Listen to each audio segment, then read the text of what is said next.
yung maibabahagi sa ating mga mamamayan kung ano ang pwede nating gawin, kung paano tayo makakasali, or paano natin ito mapapalakas pa para mapag-usapan itong mga malawakang rally rin sa buong mundo nang malaman ng buong mundo kung anong klaseng pamahalaan meron ng Pilipinas. Yung patungkol dun sa rally ng Iglesia ni Cristo, siguro bigyan na lang natin sila ng respeto dun sa kung ano man yung magiging desisyon at posisyon nila kung sila ay papayag na may makakasama iba.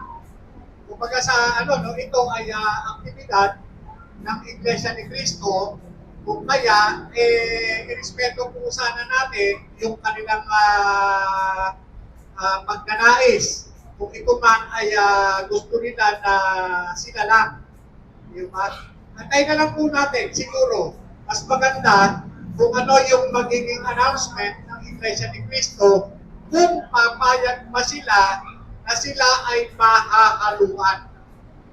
Sapagkat bilang dating alagad ng batas, ang isa sa nakikita natin dito, ang unang isasaalang-alang ng Iglesia ni Cristo ay ang kanilang seguridad. Kaligtasan at seguridad mula doon sa mga mag-i-infiltrate sa kanilang hanay.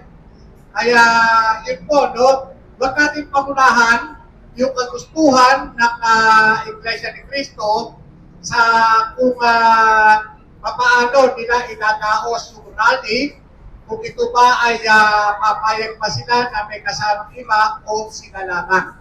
Sapagkat ang pinag-uusapan po rito ay yung kaligtasan at seguridad ng mga miyembro ng Iglesia ni Cristo. Yun po yun.